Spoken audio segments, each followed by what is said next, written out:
Okay, we're gonna give YouTube a few minutes to let them know that to notify everybody, to let everybody know that we're actually here and we're actually going live. So we'll give them a few minutes and we'll get everything set up. I want to thank everybody for watching. Today's broadcast is going to be brought to you all by Old Fashioned Ice Cream. If you ever around in Selma, North Carolina, stop by 124 North Rayford Street for the best homemade ice cream around.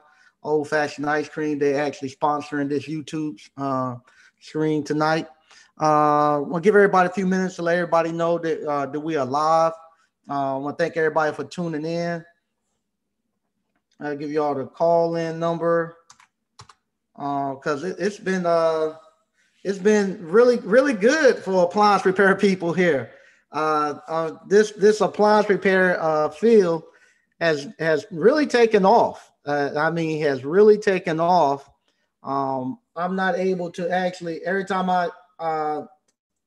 every day I'm getting people sending me messages, sending me the TV commercials, everything where people are actually talking about the appliance repair field.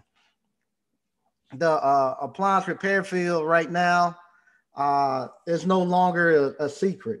People are knowing about it. Where you getting national news media's news agencies, not just I mean national across the country, where every day somebody's running something about appliance repair and about the career of appliance repair people. And I want to tell a lot of it has to do with it. A great deal of it has to do with the fact of you all, the alumni, appliance bootcamp alumni. I don't think I know that you all are driving it, pushing people into it, and putting the word out there. Where now everybody is actually now talking about it. Where now when you actually look and people they still don't know quite, they still not telling quite the truth about it, everything about appliance repair. But people are now starting to know, say, hey, it's some money that's been made out there. And like I say, it's getting to the point now where every time you turn your TV on or you go on the internet, you seeing stuff about appliance repair. They still are looking at it as a technician point. They don't know why you all are rushing to this actual industry. They think you all are coming here because of the technical pay as a technician and stuff. They still not telling the whole truth. So that's what we're going to look at tonight. We're going to look at what people are missing and how they still are misleading people about the appliance repair field. At Appliance Bootcamp, I don't actually teach people to be technicians. You all know I'm teaching you all how to be actual the business owners. The business owners is where you should strive to be at, and that's why I'm making you all come in as business owners. I'm letting you all be able to take advantage of the 20 years of appliance repair business that I actually have to actually get in where you can actually jump start and jump ahead of people. So I'm going to actually turn and show you something that they have. I'm going to share my screen with what they had going on. And we're going to actually look at their numbers real quick of what they put out there. Let's see. Let me share this screen.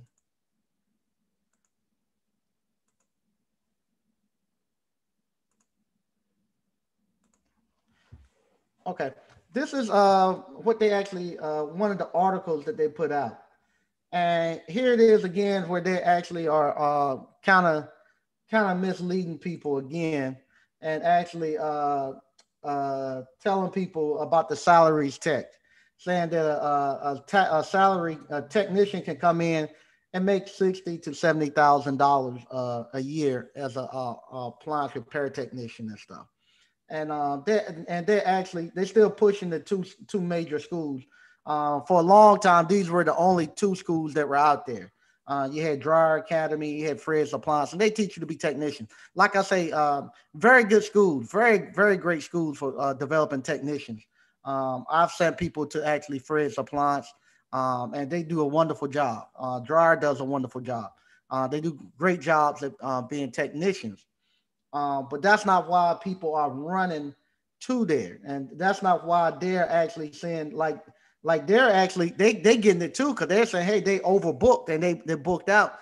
It's not because people want to be technicians. It's because people now are knowing about the appliance repair field and they're just looking for anywhere to go get trained and they're going there. And they're actually seeing it too, where they're actually now starting to see, hey, I'm getting overbooked. And I'm seeing some of the other places now starting to add other business courses and stuff to their curriculum. But up until then, it was mainly to get technicians out. And this is something that Fred's Appliances always had. They always had a 100% employment rate for students. So that's been forever. It had got so bad with people trying to get technicians. When I was out here looking for technicians, I would actually try to call down there to see if I could hire people. They wouldn't even let you to come there and recruit because people would send their technicians there and companies would try to steal them. And so in order to make sure people, technicians and stuff were safe, they wouldn't even let you do any recruiting. You couldn't call down there and say, hey, can I just speak to somebody? They said, nah, you can't do that. No, we'll put your number out on the they used to put your name, put your company name and stuff out like on some type of job board, and if somebody came through there and they was looking, they could call you, they could reach out to you, but you couldn't reach out to none of the students. And everybody respected that. I thought that was very good that they done that, but they always had a 100% employment rate forever. So if you were somebody coming straight out of high school, that's why I used to tell them. I said, why are you going to go to college and go into debt and then got to go beg for a job? You could go here and you come out, you have people waiting at the door waiting to give you money and sign you up, or you get a 100% employment rate when you left, and it always been like that. But I want to come down here and actually that 60,000 that we just looked at right here, that's the way people used to think. They used to think that way. They want to go get a job, make 60, 70,000. And they say some of the techs are actually making 100,000, six figures, which is true. All that's true. That's stuff that we all know because we all are in the business now. We know what money is out here. But I'm coming down here and I'm looking right here. This company right here, Lake Appliance Repair. Let's look at them. I know this company. I don't know them personally, but I see them at Ashby's and stuff. Great company, great company. I like what they got. Great website. Everything's good. But what I'm looking at right here, this number, 59 technicians. 59 technicians. Now let's do some math on that. So if you got 59 technicians there, and with 59 techs, let me pull my calculator over here. Pull my calculator over here. So if you got 59 techs, so 59, and we're gonna multiply that. If you got a technician, you can make about 70,000 off of per tech. After you pay his salary and you pay his portion of somebody to of an actual office staff, back end staff. After you pay his salary and pull what you need for him to contribute to an office staff. Because what happened, right now, especially with the technology we have, you can have 5 or 6 technicians. You can have one office staff actually running 5 or 6 techs, being able to order their parts and everything with the technology we have. Back in the days, they used to say at least 2 to 3 technicians. You had to have one office staff back in for every 2 to 3 technicians you have. Now you can have one and you have 5 or 6 techs and don't bother them.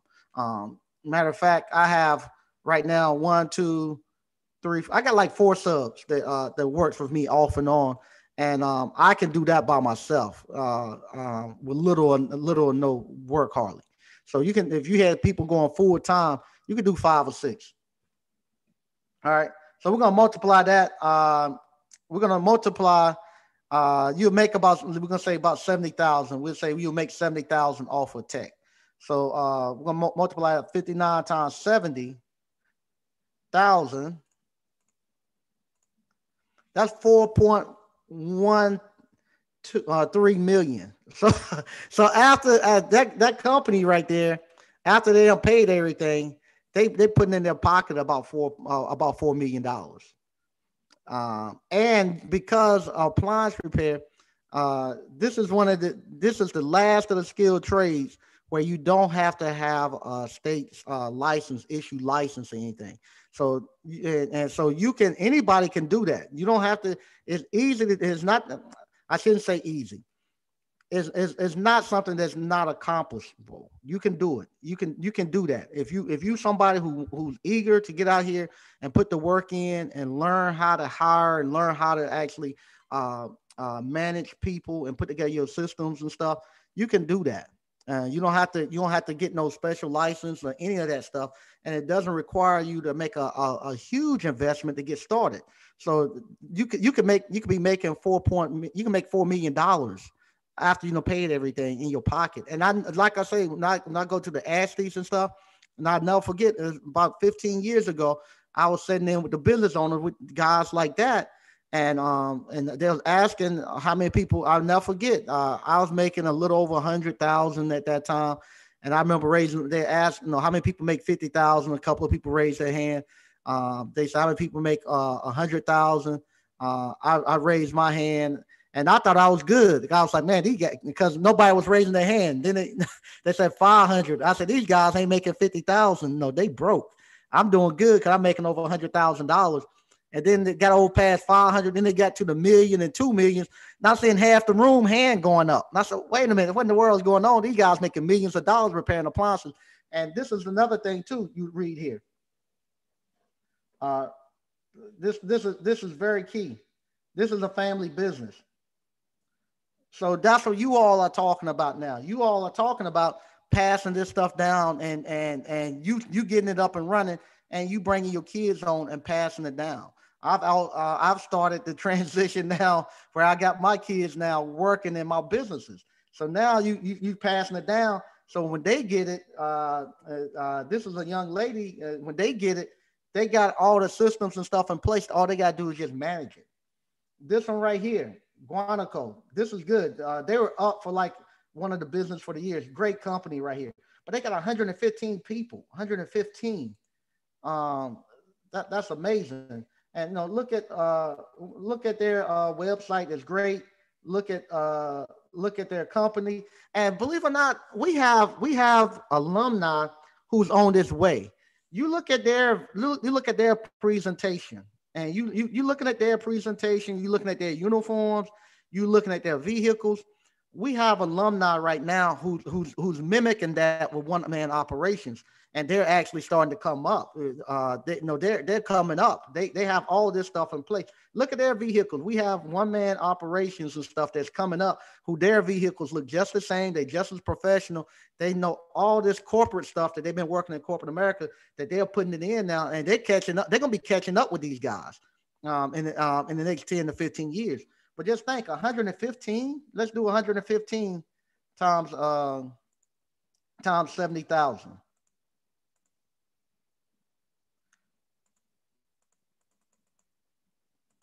That's $8 million.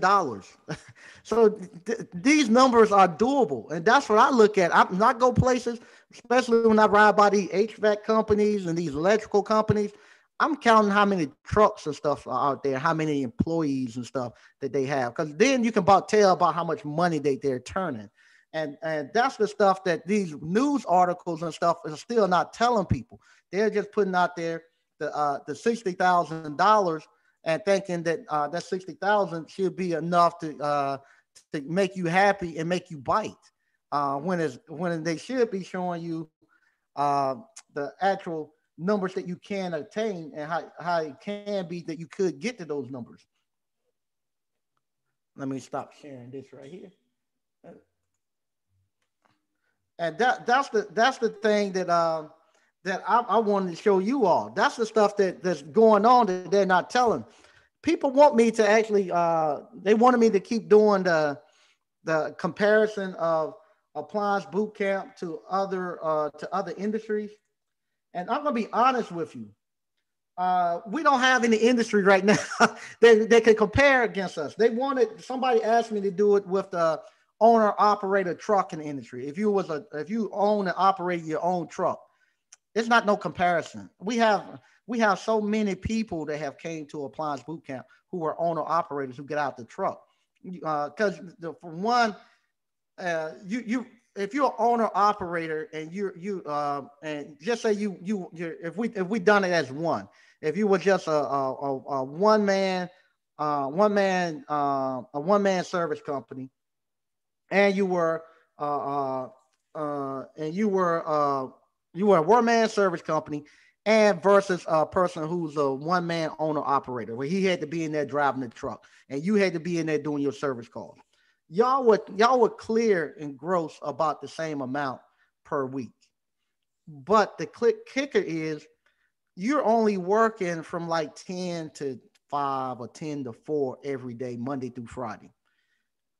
Even though you only drive 8 hours, you stuck inside that truck for 24 hours. Just because you ain't driving, you still stuck there. You're not home every day in the afternoon.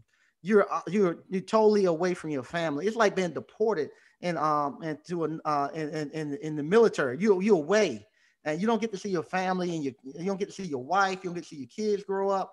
So it's no comparison. So what you would have to do, I'll have to break it down per hour. You in that when you away from your family, even though you're not driving, but you're stuck in that truck, you actually still working.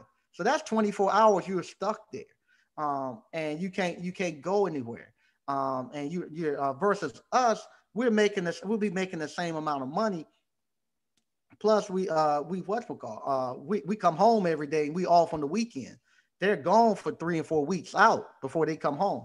Uh, and then on top of that, we don't have the expenses. If you were somebody, let's say if you were an owner operator and you wanted to actually, you wanted to buy another truck and put somebody in it. Look how much it costs to to buy a truck and put somebody in that truck. You talking, maybe 50, $60,000 for a cheap Freightliner.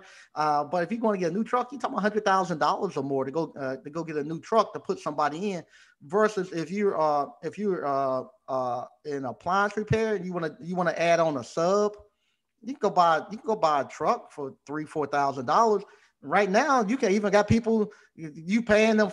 You got people you can pay to drive their own vehicle. You ain't got to really do anything. They driving their own vehicles. You give them about $60 worth of tools and let them go, and he making you the same amount of money as that truck would make.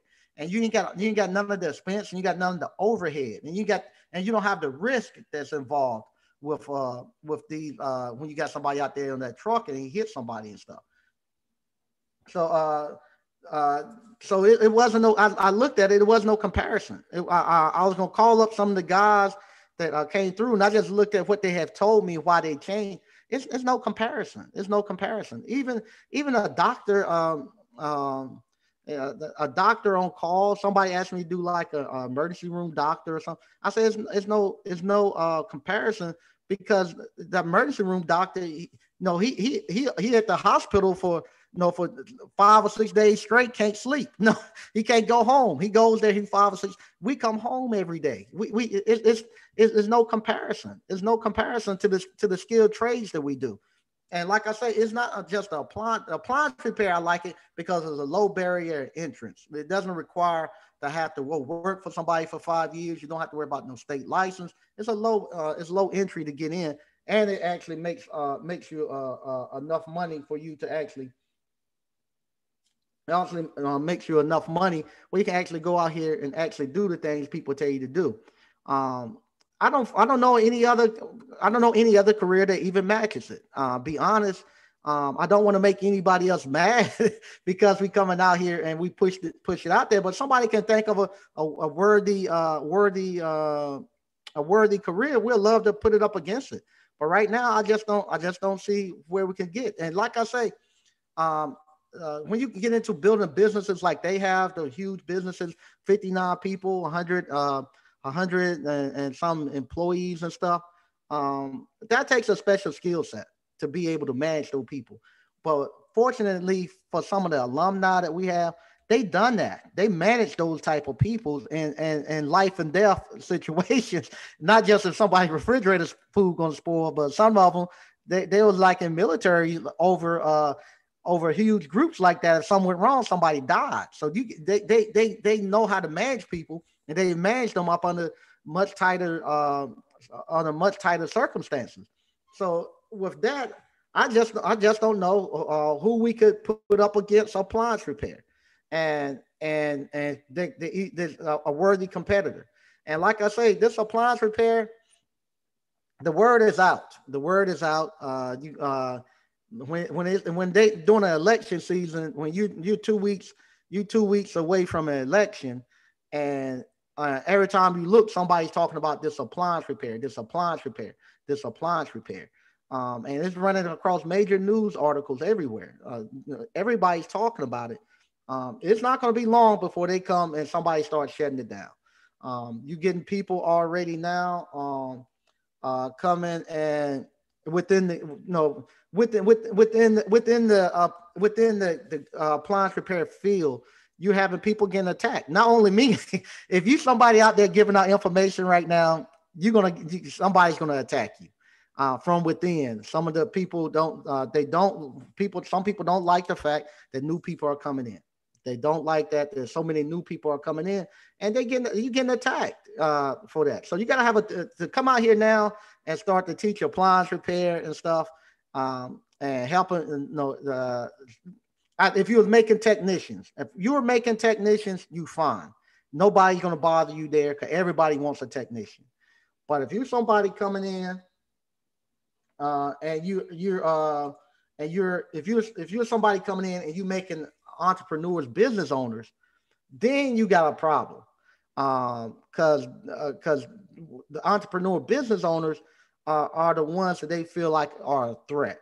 They are the ones that we are the ones who are actually on these sites asking for information, asking how you fix this, how you fix that. People know that, and they're saying, why they don't come work for somebody or come work for me for 3 or 4 years and let me train them on how to fix it instead of them coming out here and somebody else showing them and they're figuring their way through it and they learning it in 6 or 7 months. And now I got the competitor in my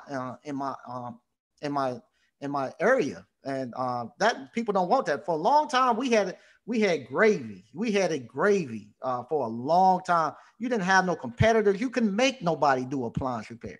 People thought it was beneath them to crawl up under somebody's washing machine, and they didn't know the money that was involved in it. Even though you could tell them all the money in the world that's involved, they wouldn't come. They wouldn't come. And now we're seeing this. We never seen this many people coming to appliance repair. When you went to an appliance repair convention, it was like you going to AARP, like a retirement thing. When you go to, it was just that many old people there. If you saw some, the first young people I ever saw at appliance repair was Adam. Adam was the first young person I saw with Fred's Appliance. I think he was coming right out of high school. He had the spike in his hair, and he was saying "cool" and this and that. And I remember seeing him. I was like, man, this is he bringing something new here, and he did. Adam. If you don't know Adam from Fred's Appliance, Adam brought appliance repair. I'll be honest on it. Adam brought appliance repair to the out the dark ages. He was the guy that came in and started implementing all this social media. He implemented all the automating everything. He took appliance repair and the industry to the brought it up to speed. Up until then, appliance repair business was almost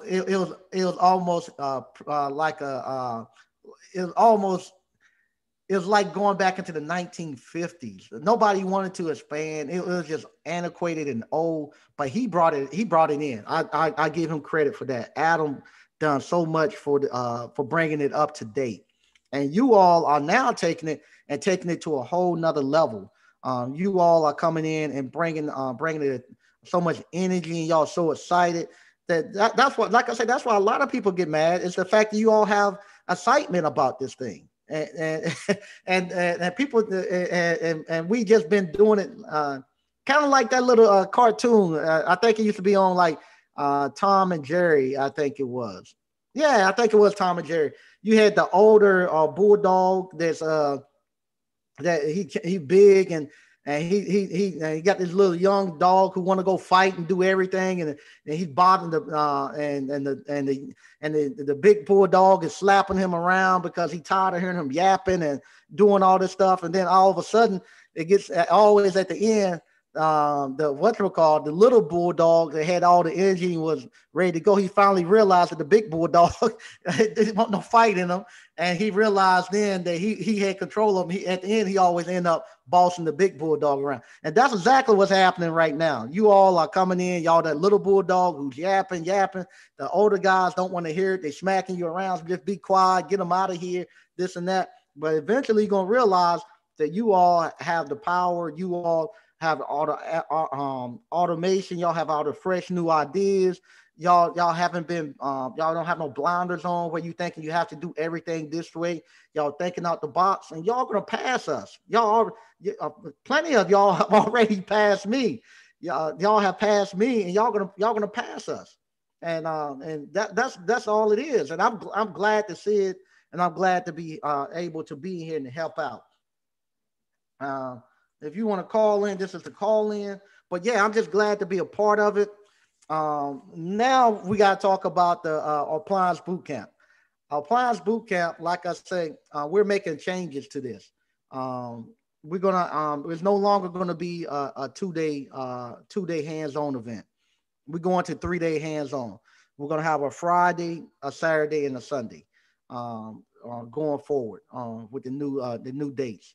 The reason we need to do that, we're gonna have one day where on Friday where we're gonna do the schematics and really get y'all really get a real good hold on reading schematics and reading the text sheets.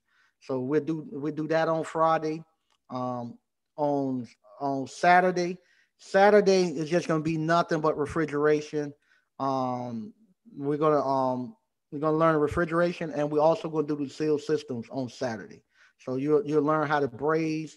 You'll learn how to you're gonna change out a compressor.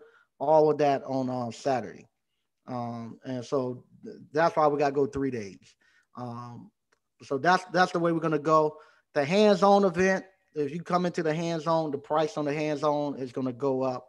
Gonna go up. It got to go up because we got to do the seal system, and not only that, we also gonna we're gonna add a little bit more of the business stuff too for people who's doing the hands-on.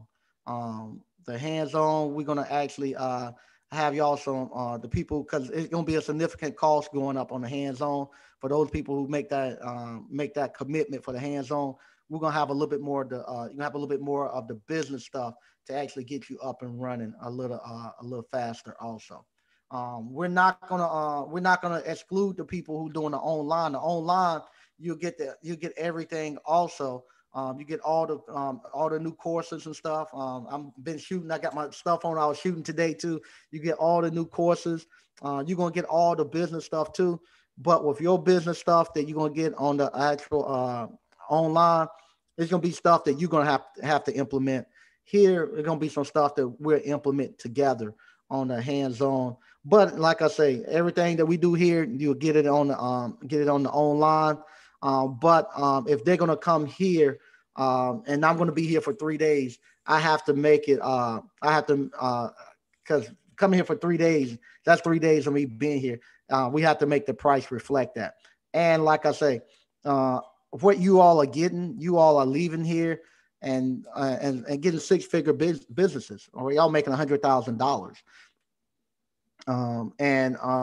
And and I don't know what other business you can come in and get a turnkey business like that, and not be paying.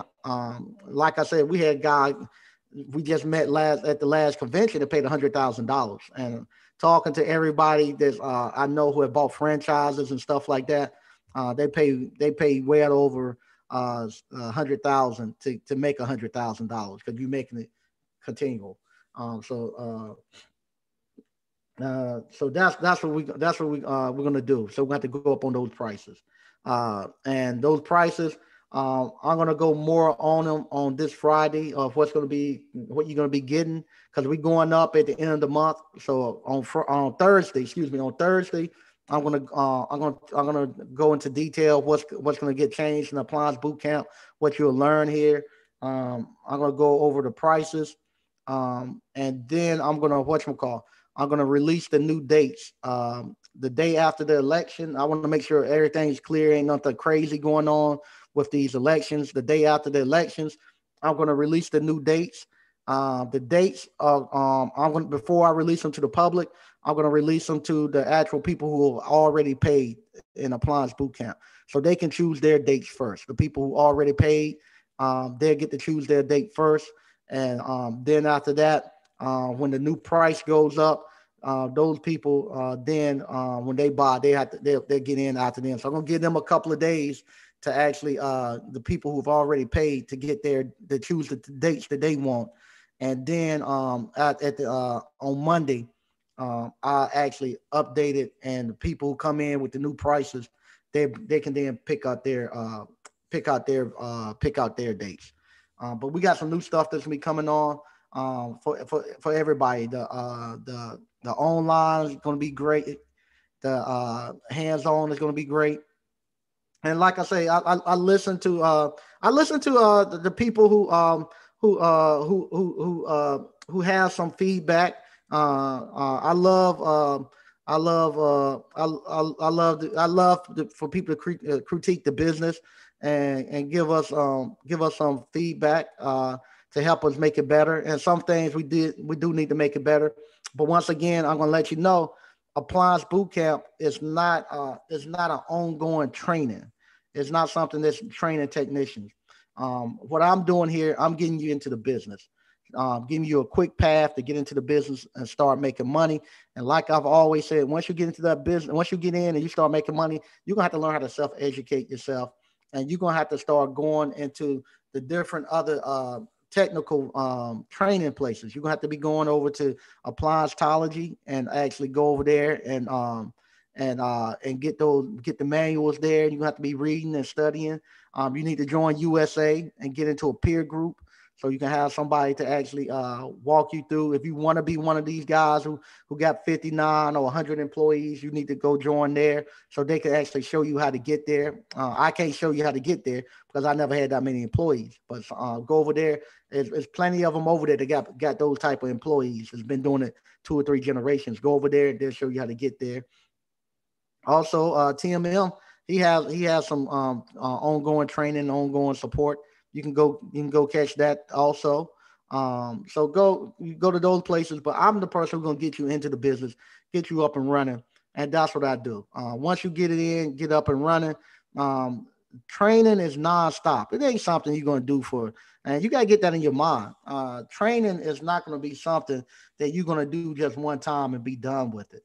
It's going to be an ongoing process. You always going to have to be learning and training, because of technology. You're in a technology field, and the a technology field where every 3 years is obsolete. So everything you learn 3 years later is obsolete. There's something new coming on. So don't never think that you just you're going to come here and just learn one thing. Nah, you're going to always be training, and you're always going to be learning.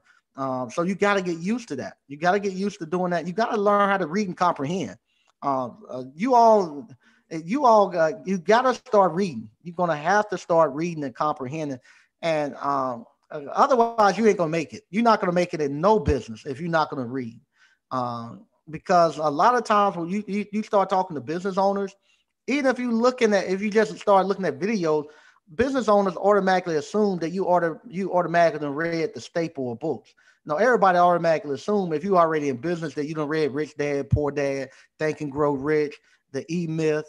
They automatically everybody think they figured you done that because that's the thing everybody done. The Richest Man in Babylon, all that stuff is just the foundation of doing business. Cash flow quadrant. And people are going to start referencing that information to you, and they think you already know it. And if you haven't read it and stuff, then they say, "What, this guy ain't serious?" Because that's just where you get started, and you constantly going to be reading and constantly going to be educating yourself all the time. So It's best to go ahead and get used to it. Ain't no this thing. You're gonna call somebody. You got to get that out your head too. That every time you get into a problem, you got to call somebody.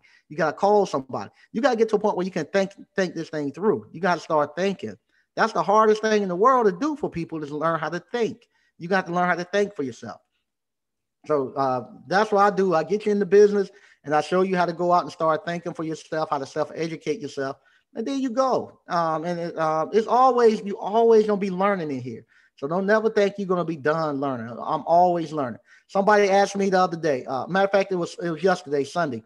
A guy came in, was telling me something about a studio apartment. I know a studio apartment, but he was telling me he wanted to do something like on Power. And he said, you look at Power, now Empower. He said Empire or Power. I said, nah, man, I ain't never watched it. He was trying to tell me something about one of their things. I said, I don't watch it. I said, I don't have time to watch it.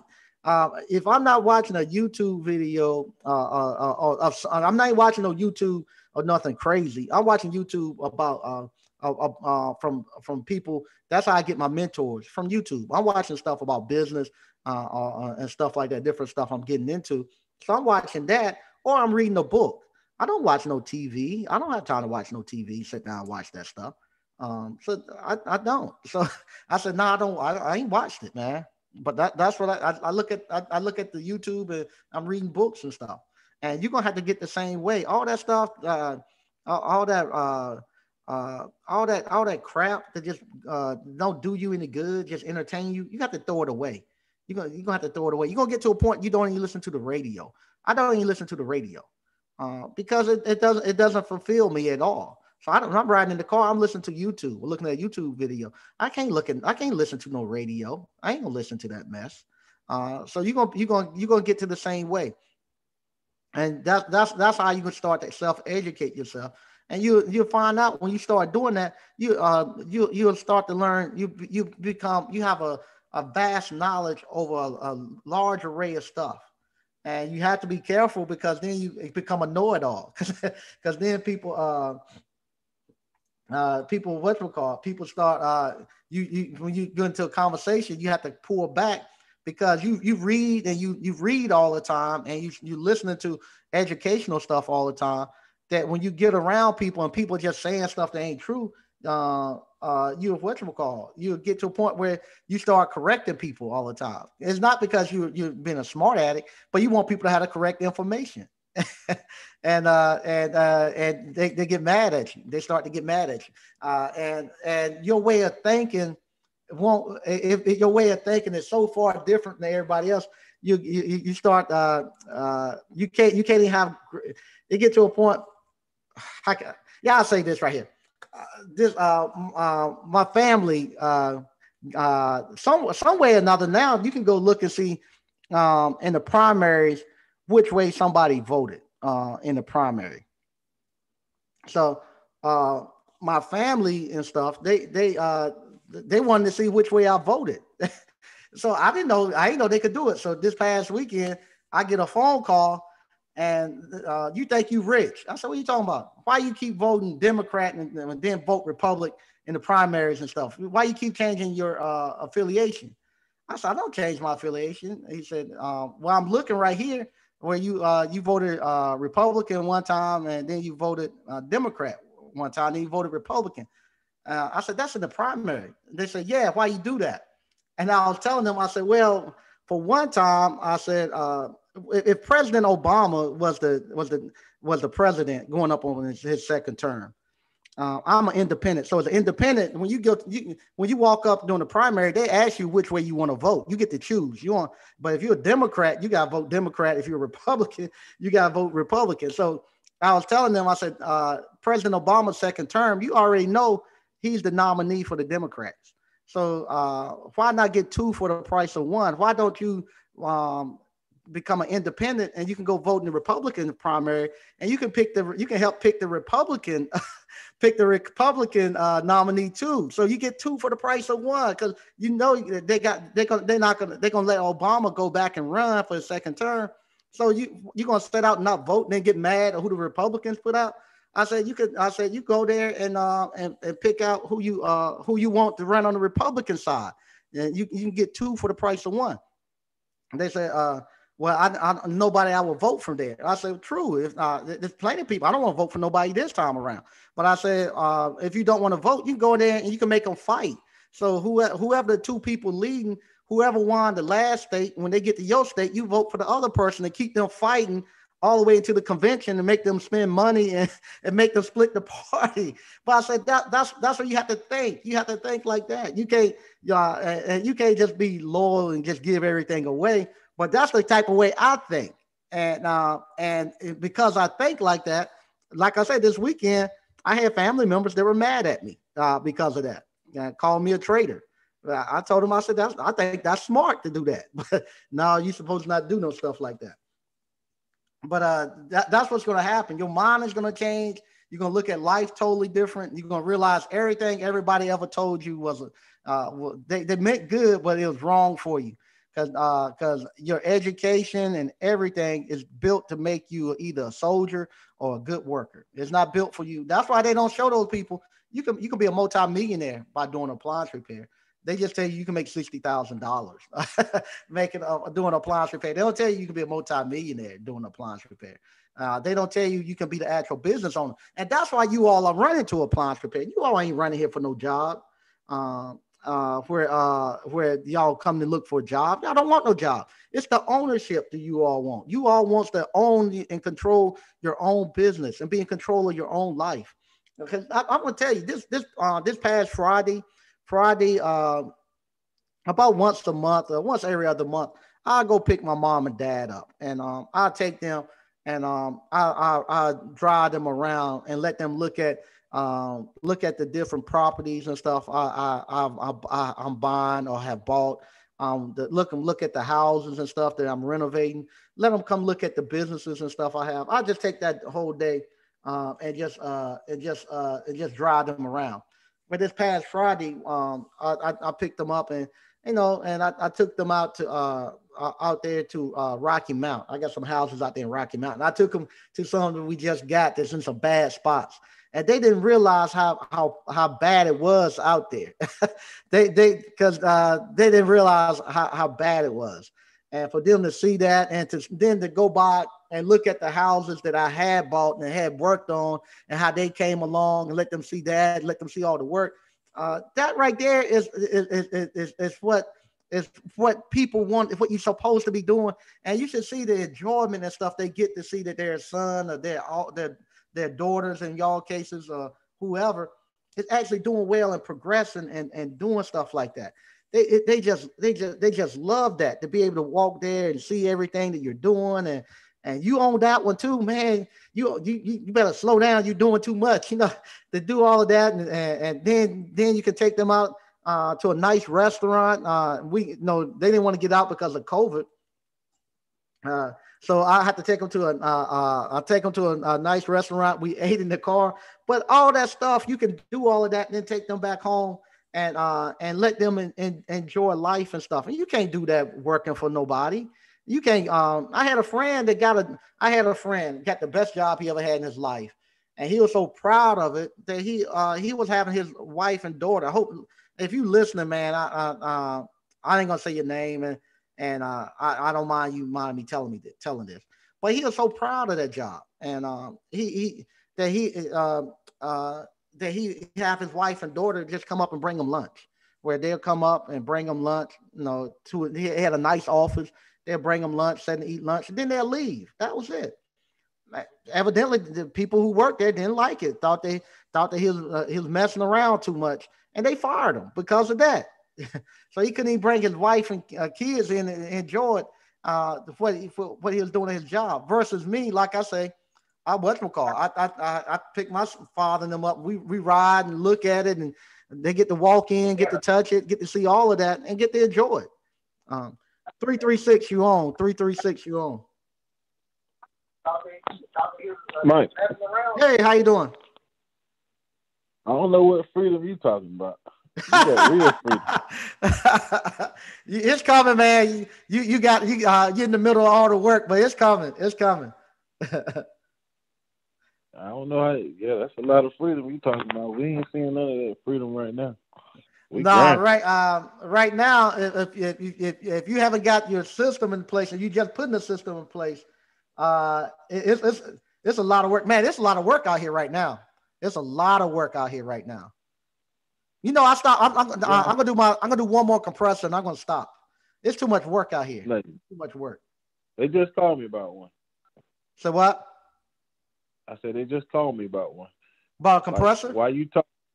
Yeah, American Home Shield just called me and was like, "Hey, can you do this compressor job?" It might have been one we turned down because I told them I'm stopping. I'm stopping.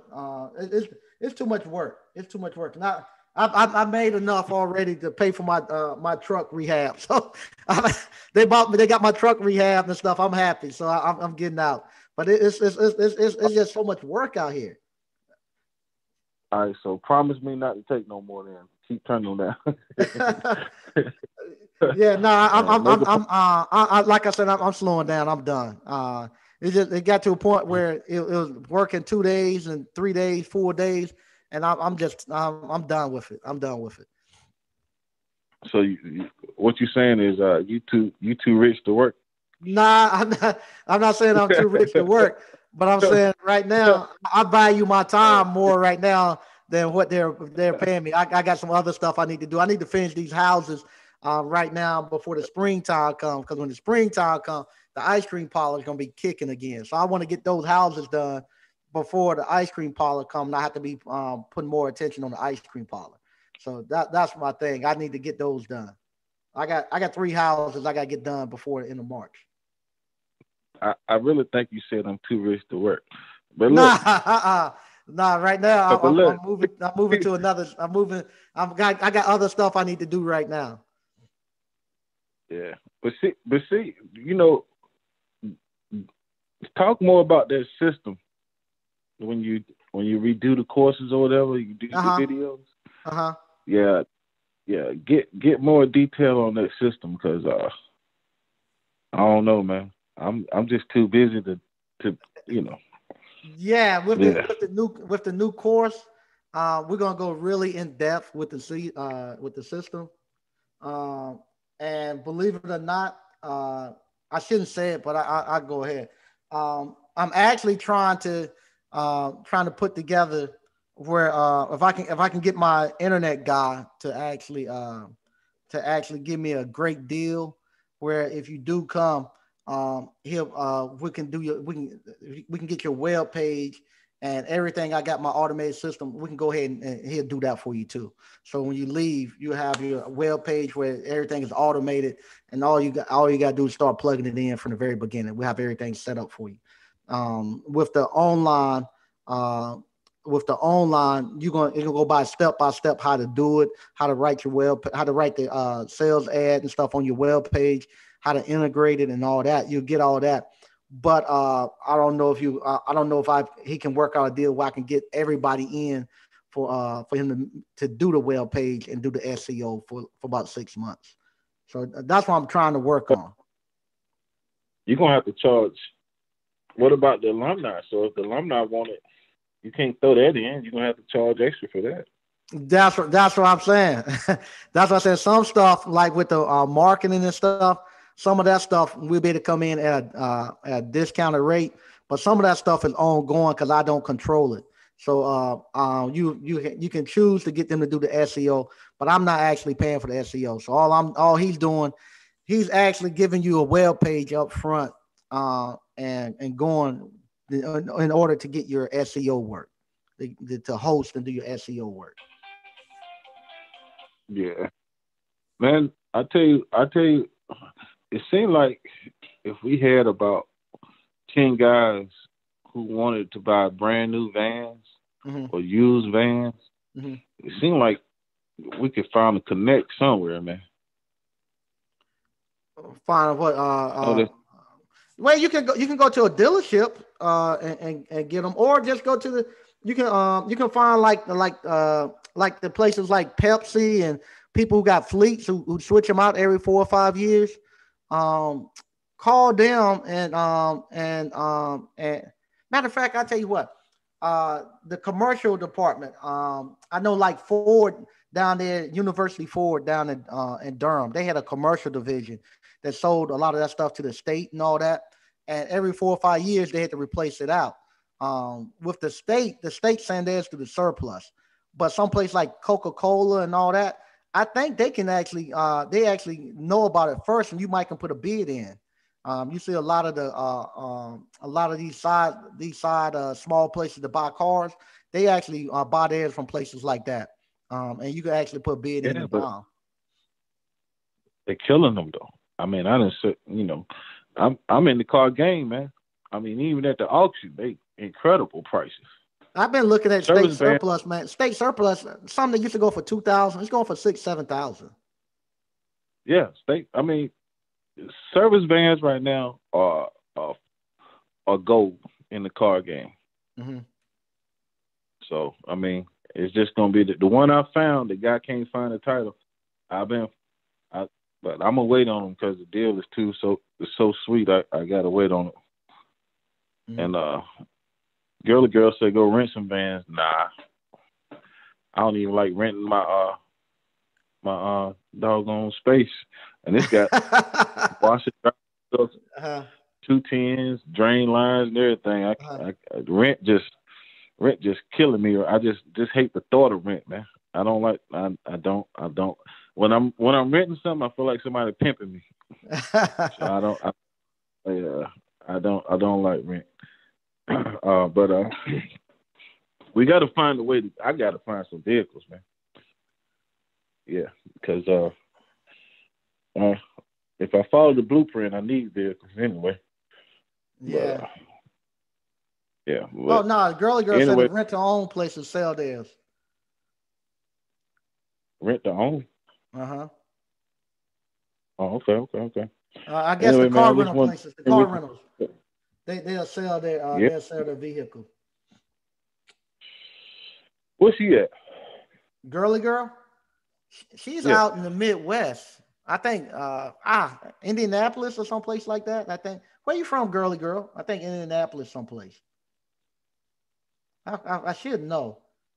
Louisville or maybe Louisville, someplace out there. Uh, I ain't even Yeah. Somebody said. Darius said, "Hurt sell cars." Man, check their prices. I'm telling you, the prices are astronomical. Yeah, I know the prices went up. Indianapolis. Yeah, she's from Indianapolis.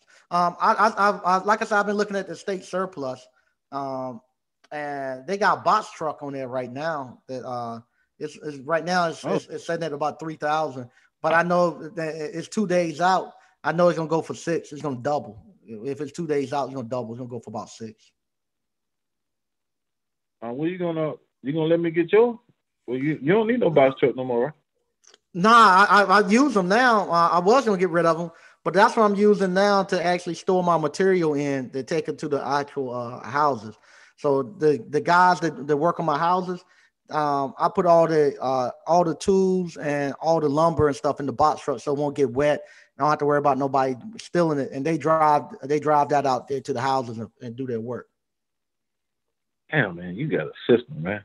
Yeah, that That's that what. that, Hey, that man. actually that's actually working really good. They figured out how to do the siding, so they got the siding on, and now we're getting ready to go into the inside and start doing insulation and whatnot.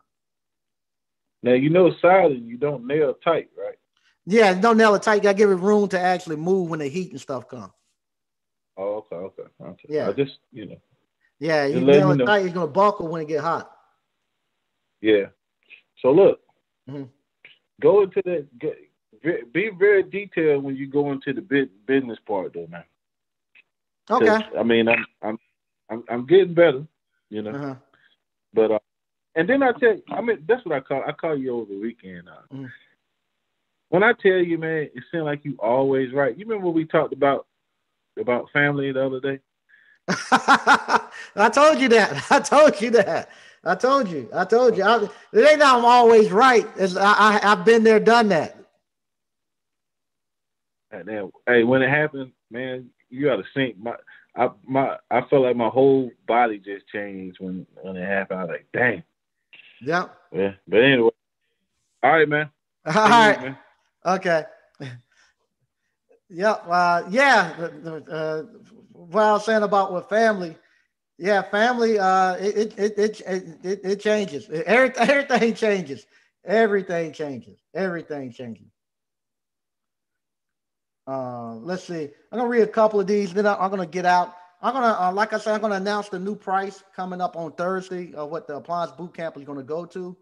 And I'll also go more into detail of what's going to be done with the appliance boot camp, what we can offer. I'm still trying to work some stuff out behind the scenes with some people, but it's going to go more. We're going more into the actual business side, how I actually automate my business.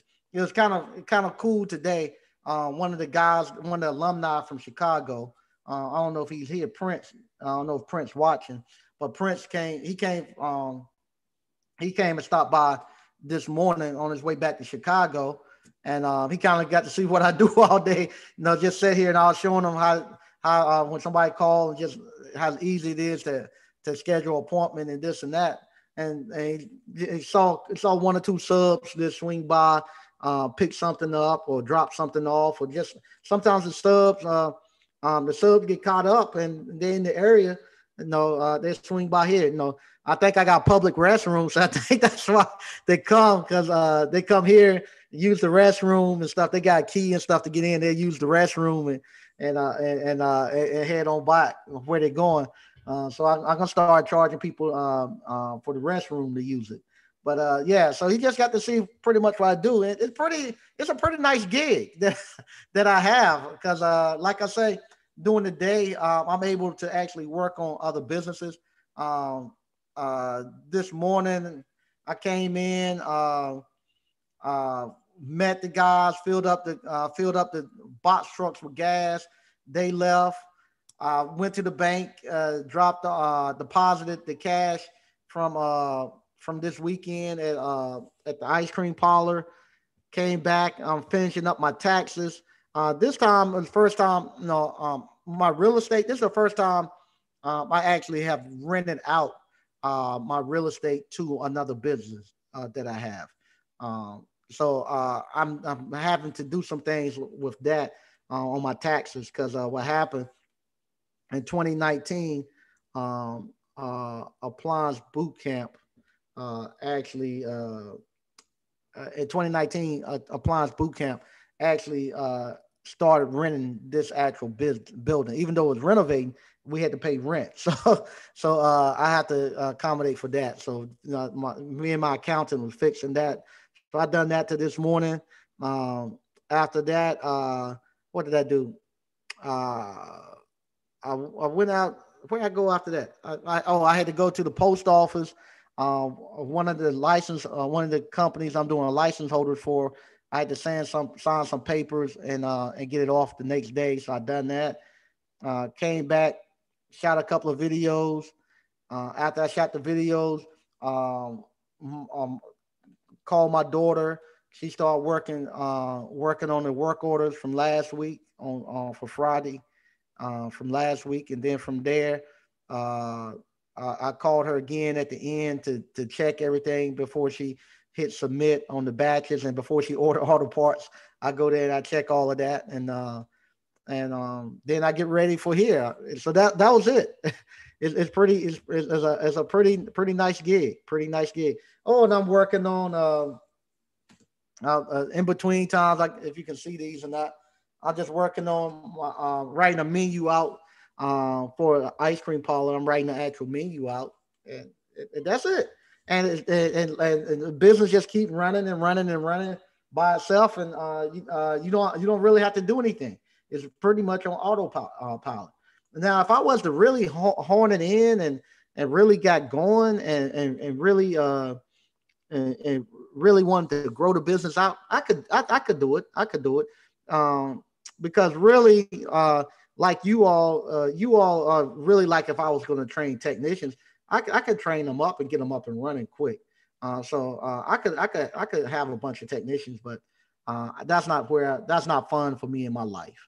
I like my little life the way it is right now, where I'm in control, and I love it. I love it like this. It doesn't look real glamorous, but I love it. I love it being able to do the things that I do.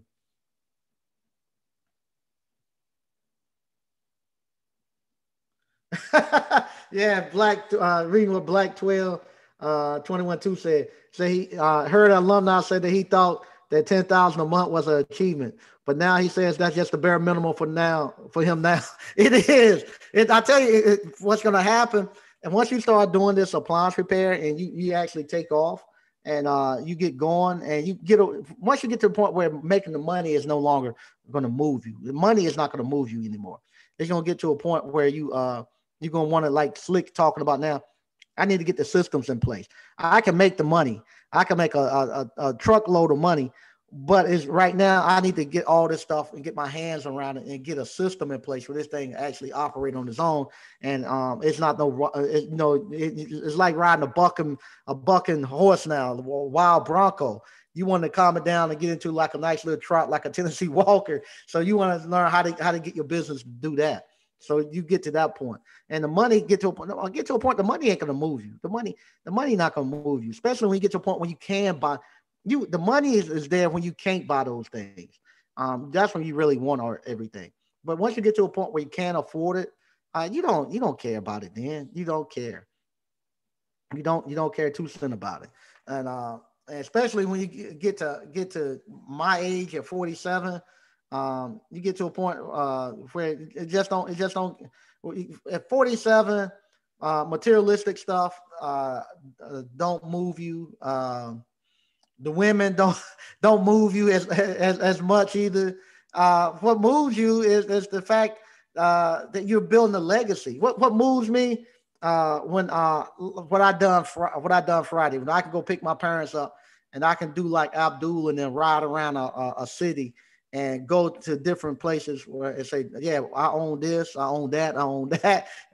We can go out and look at all that stuff, and that's what moves me when I can do that. What moves me is when I'm able to come in, come into the ice cream parlor for just a few minutes and talk to everybody and see the young kids in there working and they having a great time. Seeing the community come there, they having a great time, and they don't even know you. I own it, and then just slide right back out and go back and enjoy my life. That is great. What I enjoy is the fact that right now I got all my kids working for me. This is what I always wanted. You have all your kids working for you, and they enjoying it, and that's what I like. So this is what moves me. The money and like I say, I'm stopped doing the compressor change outs because it's taking too much time. I gotta get my houses done. I don't have to, but I want to get them done before the spring because when the springtime comes, my ice cream parlor is going to be really, really busy, and I need to be there giving that more attention. So now in the wintertime, I can go there and we can actually I can put more attention onto the real estate. And I think that might be the way I might run it going forward. Just acquire the stuff at the beginning of the year, and then at the end of the year, I'll fix it up. Do one or two houses every winter in the off season, and then during the summer and spring, the ice cream parlor just rock and roll. So read a little bit more,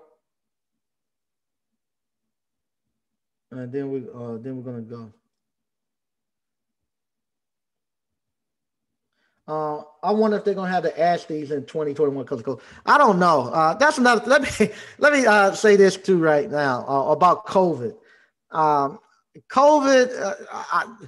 I don't have no control of COVID. I don't have no control of what's going on with the governor in North Carolina. I don't have. I wish I did have his phone number. I would call him. I'm getting crazy emails from people saying I'm lying about COVID. There isn't any COVID.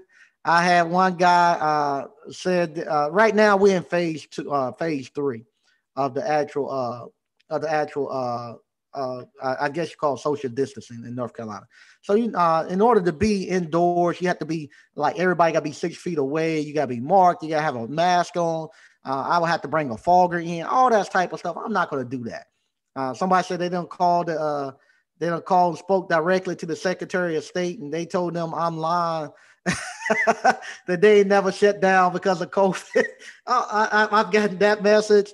I've had people tell me that I need to open back up because there's no such thing as COVID, and I don't care about that. But let them get the election out the way, and then we can go ahead and set our times up. Because even I talked to the politicians here.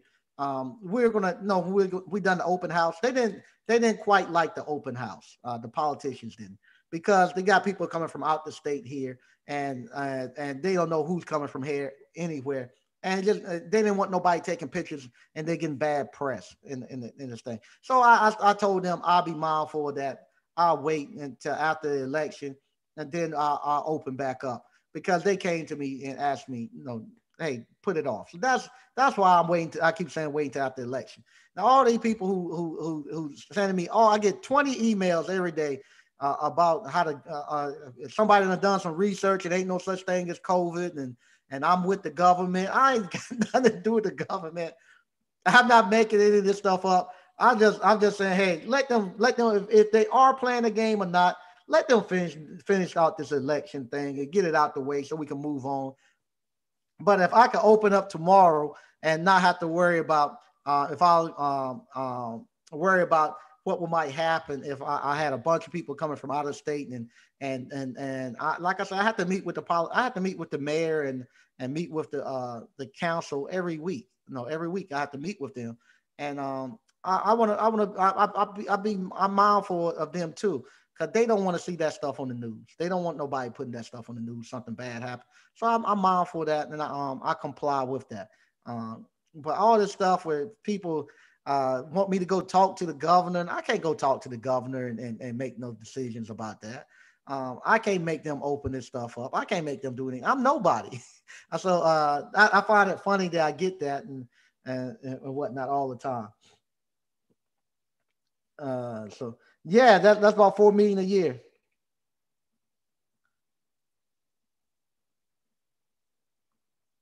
All right, I'm gonna read a little bit more. Okay. Okay, owner ops don't make money at all. Back to the truck. All of it goes back to the truck. Yeah, everybody have told me that too. Yeah, if you yeah, deployment is a great analogy. Yeah, if here goes somebody Taylor Bill. I started driving trucks for a company in March. Just brought your course last month. Told them my last day is on November 20th. Doesn't make sense to stay learning what you taught me. Okay, uh, my tires cost $3,000. Yes, yeah. Okay. An ER doctor can be on call even once their 12-hour shift is done. It's stressful. Yeah, they don't get no days off. They don't get no days off. Rising insurance price. Uh, oh yeah, you saying that too, gatekeepers, big mad. I'm gonna take this last call, then we're gonna get out of here. 702, you're on. 702, you're on. How did I get out of Brother Mike? Hey, what's going on? This is Marcus. Nothing much. This is Marcus from Las Vegas. I am Hey, how you second base. I doing? don't care what you charge. I appreciate you. I'm doing fine, my brother. I don't care what you charge us as alumni. Is worth every damn penny. Because today that mailbox money I just posted. I'm sorry, I have to post. My girl was like, "Don't do that." I was like, "This is a 2K day between what I did out there in these streets and what came in the mail today." So I'm loving it. And I appreciate every information, every bit of information you guys share, and everybody on the Facebook page. It's a wonderful thing. And if people want to hate, let them hate. If they don't want to come in here and put up $500, I quit my job 2 months ago. I will never, ever work a 9 to 5 again as long as I got, even if I just stopped and did washers and dryers. Never, ever will I do that again.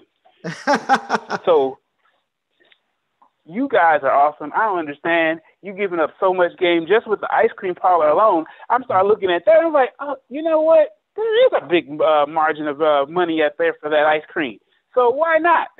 But and I see people today, and I was like, my buddy wants to come on as a partner, and I offered him this a year ago, and he was like, nah, I'm not interested right now. Now how you want to split profits and you ain't putting no work in? This ain't Shark Tank. I'm sorry. So, but yeah, we got to get our money. I appreciate you. You have created hundreds of business owners. How many people can say that? People is giving jobs. People go out and get jobs, make jobs for people, but you create business owners. That is a miraculous thing to do for us as Black men. I was not in no mindset of a business owner in this market, and there's so much money out there. People don't even understand. If another lid switch go out, when they call me and say a lid switch, all I can think easy money. So thank you. You gave an opening where you gave hope where there was no hope. I'm thinking, I'm gonna have to be in this cubicle. I'm gonna be listening to people tell me where I can go. I ain't gotta listen to nothing. I'm already planning a trip. I got a ski trip coming up in February. I got the Asties in February as well in San Antonio. So I'm loving it. This is so much easy money. Now let me rephrase that. It is easy money once you learn the craft. You start learning stuff.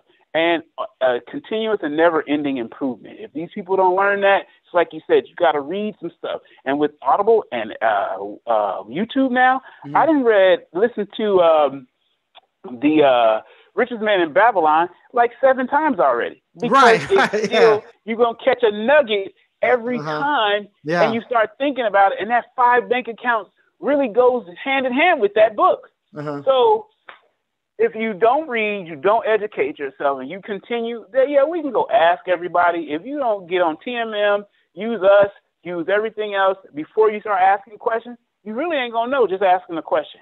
Right. All you're going to do is get the answer, and you're never going to know the method behind the answer. And once you learn the method behind the answer, then you become the wizard. I can go out somewhere. Oh, my God. I'm sorry. I'm going to have to brag about one more thing. And this is career bragging. I don't care what they say. The lady called. She got a unit that's a rental. She says, the oven is not working. Stovetop works, but the oven don't. I'm already thinking it's an igniter. So I'm like, all right, get my little pin out, check and turn on the stove. I get power from that wire. I'm good. I'm changing out the igniter. Snip that out. I told them what the price was. Oh, and by the way, they needed a toilet flapper changed. I had one in my car. They was like, how much? I said $295. They was like, who should I write the check to? See, I am a problem solver. They don't care that I only spent $45 in parts. They don't want to hear that. When you got a cash call, they just want the dollar amount. The line items, that's another game that people don't understand. You line item stuff out, they are going to either say yes or no, but more than likely they'll say yes because you explained it to them. So these cash calls are miraculous. I got another call today just to take the doors off a refrigerator and move it because they made the countertop too wide. I was like, what? You sure? They was like, yep. I said, it's $185. They was like, no problem. And that's it. It's a problem-solving situation. The people that's going to hem and haw about that type of money, those are not your clients. They're not your customers. Everybody is not your customer. And I appreciate that because I didn't want to turn down stuff before. People was like, oh, can you, I only got a little bit of money. No, because eventually you're going to call me back. But if not, you're going to get somebody you might not be happy with them. The guy did the refrigerator for today. He was like, man, I'm just glad you showed up. He didn't call plenty of people. At least 6 people told him they was coming and never showed up. And he was like, you showed up and you called back and told him what time. I said, I'm going to be there in about 30 minutes. Make sure everything is out the way. Nothing in the refrigerator. I'm not going to move a refrigerator with food in it. But anyway, I appreciate it. If people don't take heed to your information, something is wrong. It's plenty of people out here talking this game. You got TK Cousins. You got Cash Appliances. The guy with the what was he with the washer and dryers? Washer and dryer money. That dude. That's all. Yeah, that's all he does is washers and dryers. This $8,000 a month. Jesus, that type of money is unheard of. And I would have been working 40 hours this week at my job making $900 a week, and I just made that in one day. I'm sorry. All hail to brother Almighty, because this is the game. And you and JT, you could have just rolled off into the sunset and said, "Oh, I'm good. I ain't teaching nobody nothing." And you gave us this game, so like I said, whatever we got to pay, I'm willing to pay. You deserve it. Why not? You make 85. You charge $85 an hour. We should be paying you $85 an hour while you in there training too. So yeah, you got to raise the price, because if not, they're not going to appreciate it. So let's get it. I appreciate you. Whatever you got, whatever information, I'm all ears. Okay, thank you. I appreciate that. All right, and whenever you and Mrs. Mike, because Mrs. Sneed is out in Las Vegas, dinner is definitely on me. I don't care if I'm in town or not. Dinner is on me. Okay, I appreciate it. All right. I'll see you in the Ashley spot. All right, thanks. I appreciate that. That's the last call of the night. But yeah, I appreciate it. Yeah, I think, like I say, the thing that's pushing this is the fact that you all are coming in and becoming entrepreneurs. The fact that 100% employment that's been going on forever. If you had a trade school, when they graduate, you had 100% employment for anybody coming out for appliance repair. That's always been the case, and people won't come in here.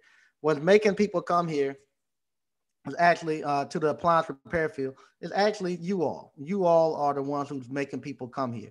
And if you go now, if you listen to all of the people who do courses on entrepreneurship and stuff, they're all now talking about service businesses.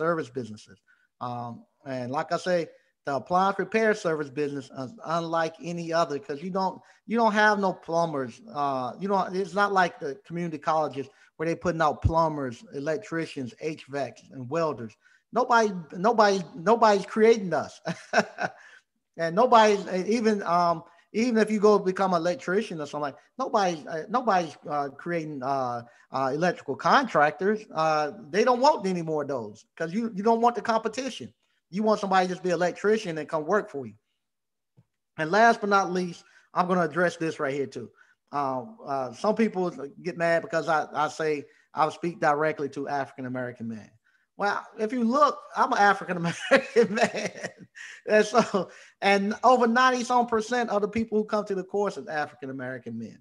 And it doesn't mean that what I say only work for African-American men. It's not. We have plenty of Hispanics. We have plenty of white men. Everybody come through.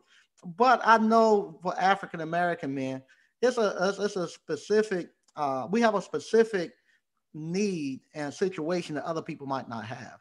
And for one of them is, we don't have an uncle. We so far away from an actual business owner. It's crazy.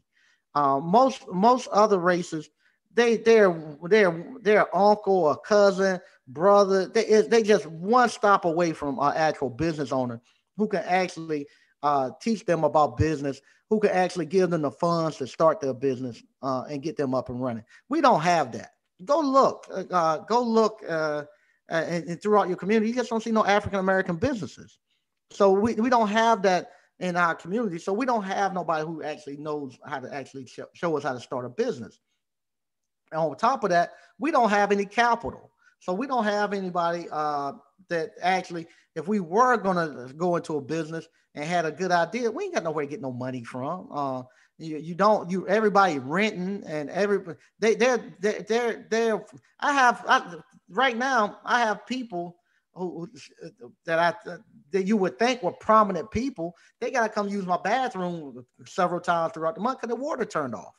But if you saw them, you thought they were prominent people.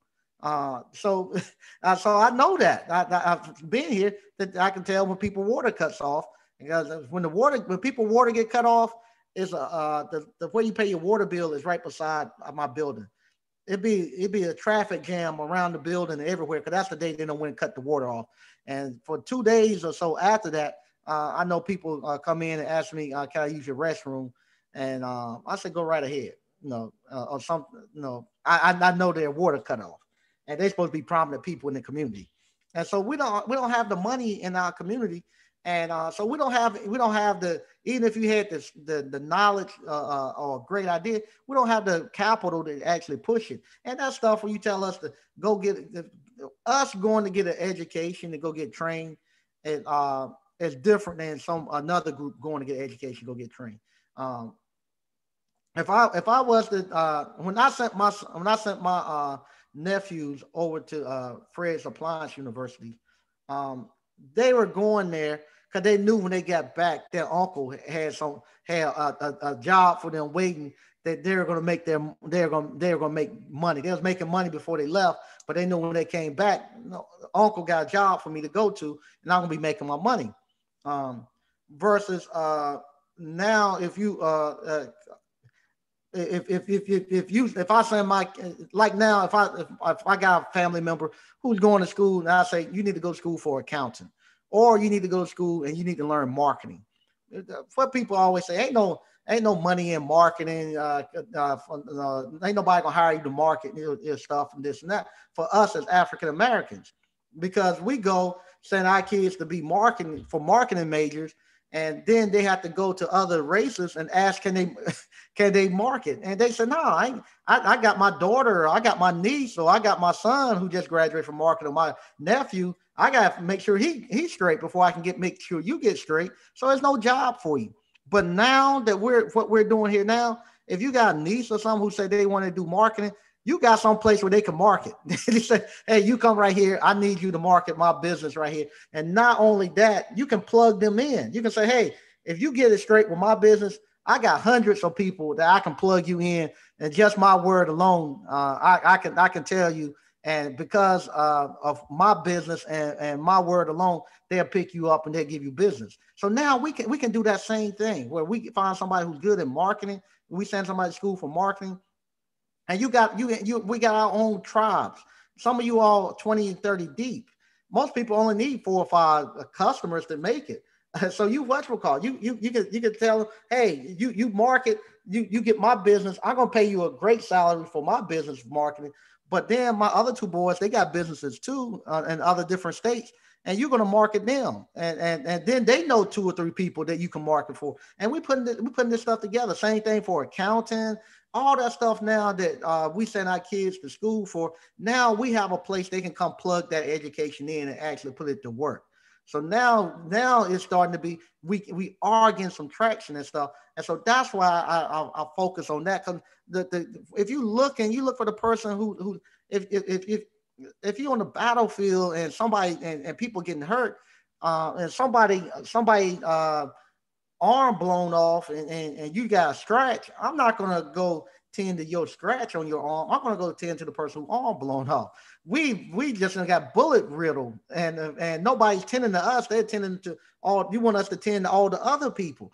Yeah, those other people right now are okay, but I need to go here and tend to these people to get them up to par. So once they get up to par, then we're a lot stronger and we can move on.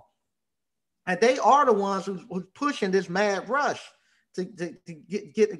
They the one. Why do you think nationwide that they're put this push is coming? And everybody, you got the whole country in an election year and COVID going on, and they talking about appliance repair. They don't care. You think they care 2 cents that you can't get your washing machine fixed? You think they care 2 cents that you can't buy a new washing machine? They don't care about that. They don't care 2 cents about that. It's a dog whistle. They're telling people, hey, what they doing over there, somebody need to go check this thing out.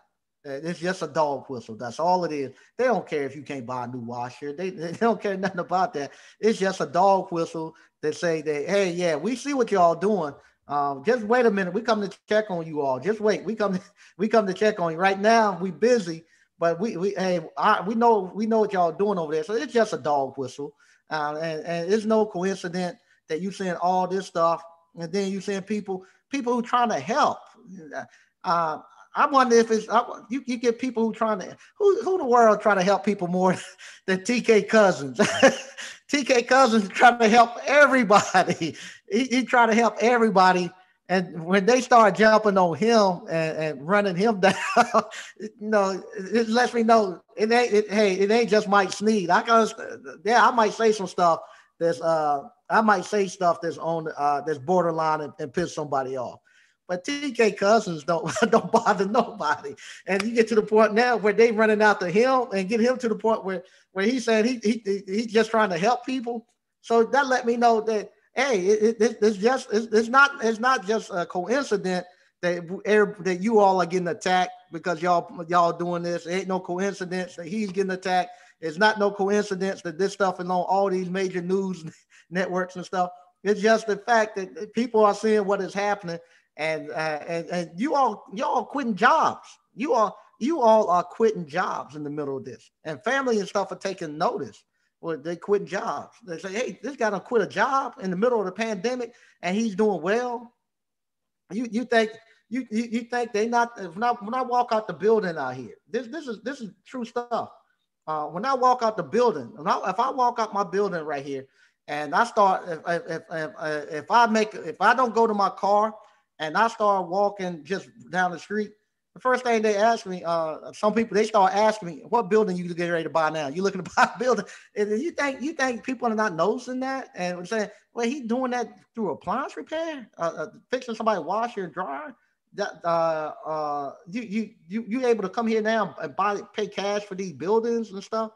You think they not looking at the videos and say, this guy paying cash for these houses doing appliance repair? You think they ain't looking at washing and dryer money and say that guy just washing the dryers, he paid cash and made all this money at doing this, and he ain't driving no Lamborghini and looking slick.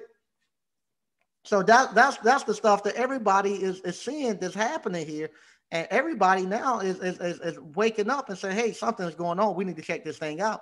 And when they start doing that, it won't be long for they start saying you got to have a trade license to get in here. They won't be long before they do that. They're gonna start saying, "Hey, you got to have a trade license to get in," and it start locking it down because it's too much money getting traded around here to the point where your kids coming out of college don't even want to. My daughter now out of college, she's looking and said, "This is ridiculous. what you all are doing. This is crazy." Now that you can actually see it and touch it and you see what's happening, you start saying this is ridiculous. You can make why nobody ain't telling us about this type of stuff right here that's going on, and so yeah, so like I say, appliance repair. I've been telling people for years it was a gold mine. And now people coming mining the gold, and everybody now is coming here looking and want to see what we're doing. But once again, I'm going to tell you all, thank you. If you hadn't already, hey, you need to go buy the course. You need to go buy the course because the course is changing. It's changing it's changing this whole country. I'm gonna go out on a limb and say that the Appliance Bootcamp alumni is changing the whole country right now. They're changing the country. To see these guys coming in, and for you all, you got to think when you come in here doing appliance repair, you're not just fixing appliances. You're learning refrigeration. You're a threat to the HVAC guys now. You're learning electrical. You're a threat to the electrical contractors. You're learning plumbing. You're a threat to plumbing. You learning mechanical. You're a threat to mechanics. You're a threat to everybody now. It's just not the appliance repair that you are a threat at. You are a threat to everybody. And now that you all are getting the confidence where you are like he just said, he go in there to fix the washing machine, fix the refrigerator. Now he went in to fix the oven. Now he done took the plumber money. So the plumber mad now. He said, "Man, this Negro done got in the door to fix the oven, and he done came in that guy's hand in my pocket. How in the world he get from the oven to the commode?" So, because once we get in there, they think that we can do everything. So they can't do everything. The plumber can't go in there and fix your oven. The electrician can't go in there and fix your washer. The HVAC guy can't come in there and fix your dryer. So what happened? We in the house, and they automatically think we can fix everything. So now we the gatekeeper. So they ain't gonna let that happen. They're not gonna let that happen. Where they say, "Okay, he getting in the house and he jumping off, getting his pocket and getting his hand in everybody's pocket. We gotta cut this thing off." And that's what happens with appliance repair. And not only that, you guys are doing sheetrock. Y'all cutting the carpenter out. Y'all cutting everybody out and getting a little piece of everybody money, a little bit piece of everybody money. And that ain't gonna keep happening for long. They're gonna come in and they're gonna make it a skilled trade. They're gonna do like you stay here in the appliances, and I don't want to catch you on the plumbers. And we just say we have a honor amongst thieves. If I catch you over there on the plumbing side, I'm gonna call the inspector on you. I'm gonna call the state board on you. They're gonna take your business license. So that's what's gonna happen. That's the way I see it happen. Because that's the only way they're going to be able to stop it. Because you guys are killing it. And y'all learning it so fast. Y'all haven't been doing it a year. Just like 2 or 3 years from now, y'all doing this. And y'all, like I say, they have to call us to come in. And once we in, we actually able to stop and go through all. You just cut the plumber out. Yeah, the plumber going to be mad. You just came in there to fix the oven. And now you don't took the plumber's money. Nah, he ain't gonna have that. He ain't gonna have that. He's seeing too much of it. He said, and you know the flapper then cost for $2, and you don't hit him in the head for $200. That's $200 took out of his pocket. That's $200 took out of his kids' his kids' actual college fund. No, that's hard money took out their pocket, and they know that. They know that. They know that, and they know because you done that. You showed up. That they're going to refer you to their friends. They know that they didn't have to, like he said, they didn't have to call back. They didn't have to pick up the phone because there weren't enough out here. People weren't hungry. You guys are coming out here hungry and y'all picking up the phone and y'all going in to get that money. Y'all, the people they want their stuff fixed, and they don't care. They don't care. They don't care about if you black, white, Hispanic, or whoever. They want the stuff fixed. So you come there, you fix it. They don't care. That's all they care about. Ain't no loyalty within that. They want it fixed. They don't care if you're a serial rapist or a mass murderer. If it's 100 and some degrees and humidity up here in North Carolina, you can fix their air conditioning. They want to fix. So they call them. This right here is great for any and everybody, not just African Americans, but great for everybody. It's extremely great for African Americans because it's a business that you don't have to really know marketing at the beginning. It's so much demand that you don't have to know how to market to get going and learn the other parts of the business and make your money versus other businesses you get in. You got to spend money to make money. You got to know how to market and you got to know business. Here, you don't. All you need to do first, focus on just learning how to fix the appliances. Do 1 or 2 per day. Then that kicks off enough money that then you can go and you can learn the other steps of the business that you need to have. You can go learn your marketing. You can learn how to put like you hear Slick and them talking now. I'm ready to learn how to put these systems and processes together on the business side. I can fix it now, and I got the money. Now I want to know how to tighten things up, and that's the way it's supposed to be. You go out there, you make your money. You got the wolf away from the door. Now you got time to you got the money to put into your business to build it correctly. You got the money where you can take it now and say, hey, I can go out and buy me a brand new van and put the letters and stuff on it the correct way. Now, I can go out here now, get the uniforms I need. I can go here now. If they need to go, if one of them needs to say, hey, there's some type of training that needs to be done in California, they ain't gonna ask no question. When can I get there? They gone. You got the money now to get there. If they say you got to have this tool, ain't no problem. I got it. Give me the tool that I need.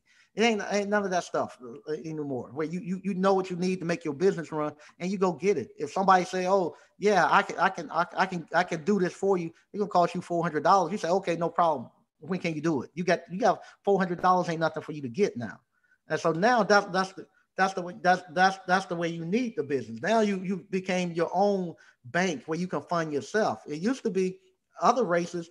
They don't have to worry about that because if they need $500, $600, they need $10,000, $20,000. They got an uncle or somebody or a grandfather, somebody who can give it to them if they look promising and stuff. But we don't have it. But now that you learned the business part, you know what it looks like, you know the potential, and now you got the cash where you can fund yourself, and you don't need anybody else. And man, this is in 2 years. I can't wait to see how everybody is in 2 years. But once again, I want to thank everybody for watching. If you hadn't already, go buy the course and get into the game. I got to go up on the course because we adding more value. Also, we're going to have to go to 3 days. There's no longer going to be Saturday and Sunday. I got to get you in for Friday, Saturday, and Sunday to get you in. You can still, I still could do it just a Saturday and Sunday because I've done it. All these guys came from Saturday and Sunday, but I want to make sure that you have a better footing, so we get a better representation for appliance boot camp.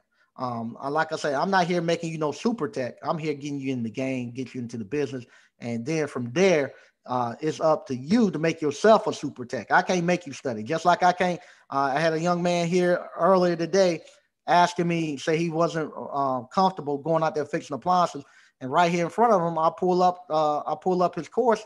He hadn't even looked at his course. I was like, well, you're not going to be confident and feel like you ain't fixed the appliances. You need to look at your course. Just look at the course.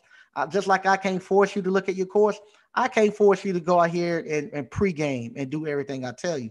But what's going to happen, he found out too, when you get out there in front of a refrigerator, the refrigerator going to tell you you ain't studied and you ain't ready to get here and come here and do what I got to do.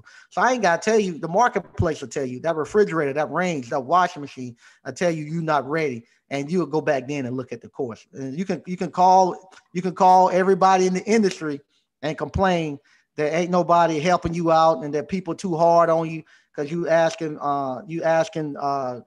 questions that's covered in the course. See, that's another thing too that they're not privy of. A lot of people look and they say, well, those guys are too hard on those guys. They're too hard on those guys. It's not that we're too hard on those guys. It's that we demand them to do well. We want them to do well. We're demanding excellence from them. We know what they're capable of. A lot of times, especially for us as African Americans, just going back to African Americans, we don't lower the bar too low for us. Where all this stuff where you don't have to study, you don't have to do anything, you get passed along, and you don't have to put no work in. We know that. We know when somebody's scamming on us and shamming on us. And so, but they go to other people and they express their concern because they know they get the compassion. And it's kind of like when I used to play football. We had two coaches.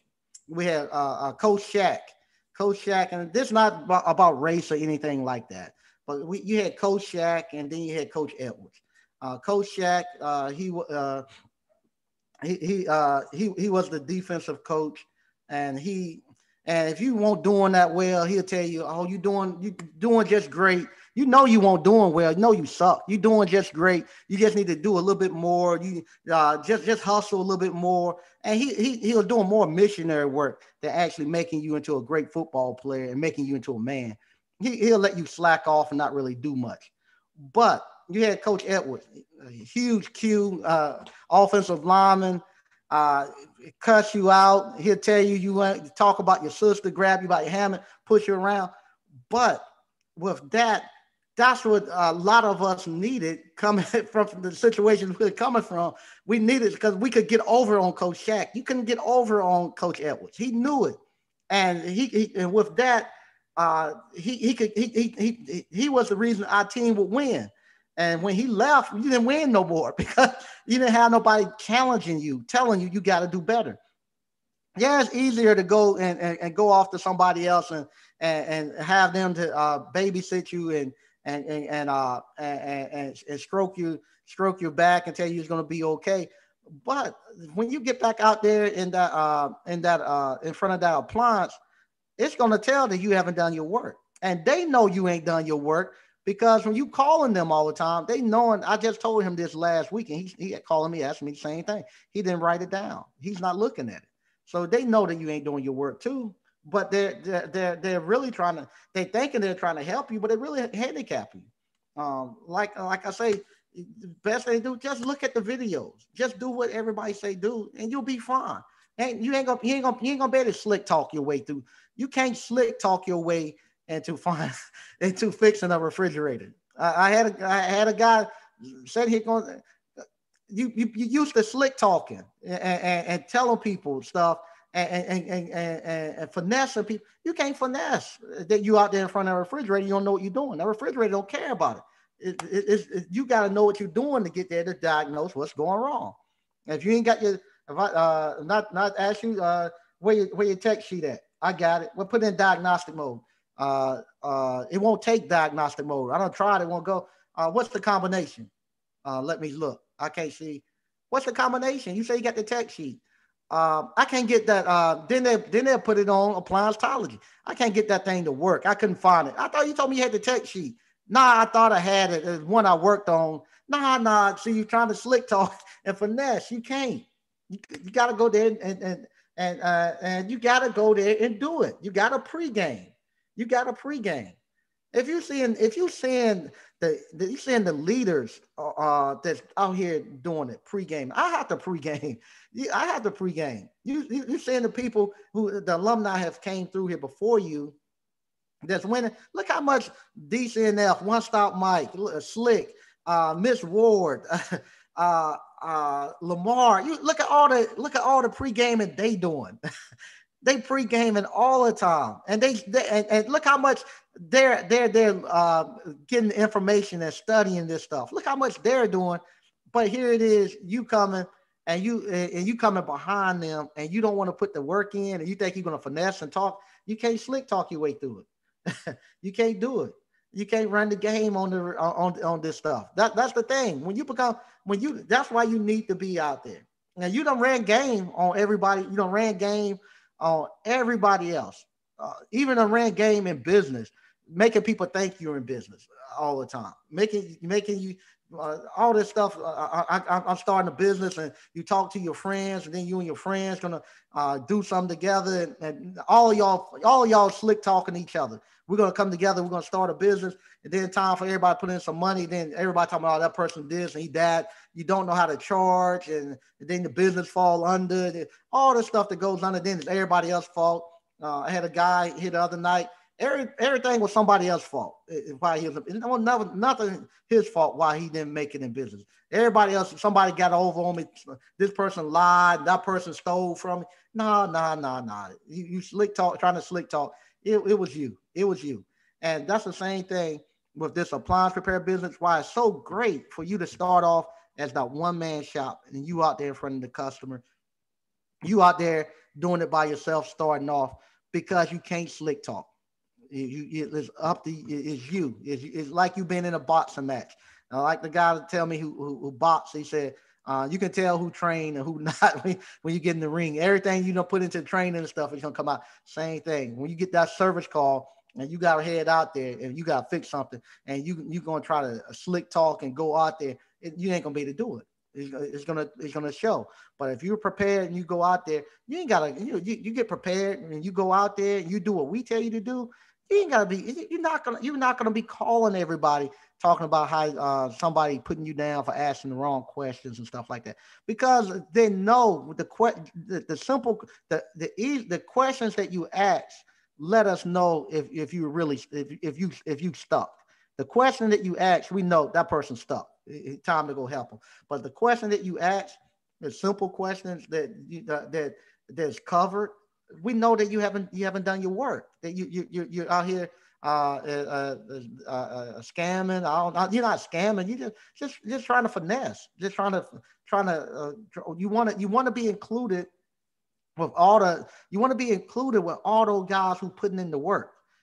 That's I think that's a lot of the problem. You want to be within, because up until now, if you say you was doing a business and stuff, all you had to do this you're doing multi-level marketing and all that. You didn't have to do nothing but put on a suit and go to a conference and sit up there and lie and make people think that you dressing nice and you can halfway speak and stuff. You can get up there and you can put it off and make people think you in business. If you're doing all this other businesses that is not really business. If you out here and you doing like some wholesaling stuff like that, wholesaling, it is a business and you can make money, but you don't really. It's not something a daily grind where you gotta show and prove every day. You can always say, I'm looking for a deal. I'm trying to close a deal. I'm looking for this. And people, and you dressing nice and you riding around looking and you quoting stuff and subject tos and all that stuff. You using the terminology and stuff, and you'll scare a lot of people off, and you make people think, okay, he's really in business. But this right here, and if you coming over to ABC and you trying to finesse and scam, it ain't no finessing and scamming because these guys are business owners. They're real business owners. And these guys are showing and proving. They're showing their money. And when you can't get in there and finesse with these guys because they the real deal, I think that right there is what pisses people off. They say I can't get in there and finesse with these guys because these guys are real business owners right now.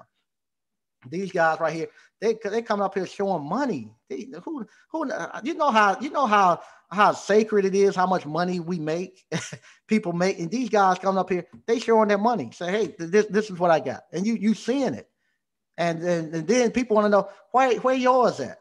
Let me see what you doing, and you can't pull it out and show it.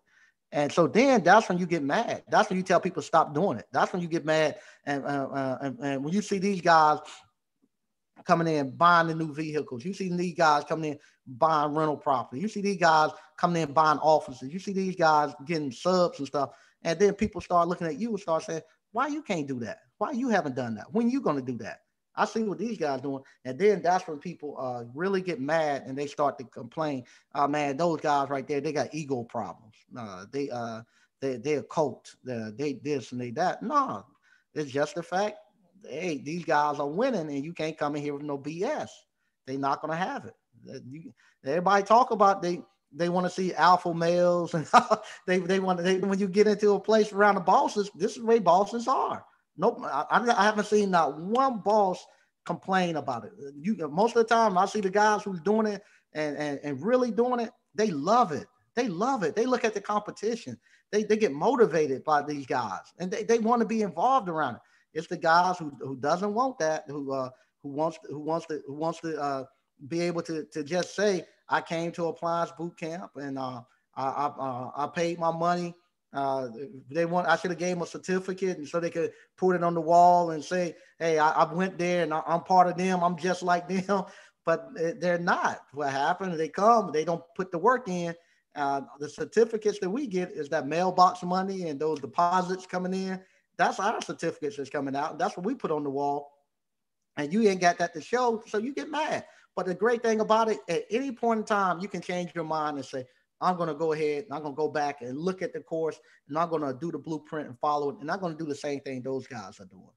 And you go out there, you start to do it, and you can win, and you be just like these guys, and you be having so much fun. I even saw Tyler in the, I saw Tyler in here. Even you be just like them. You be just having so much fun and enjoying it, and you'll fit right in. But don't get mad at them because they're doing this and they're enjoying their lives.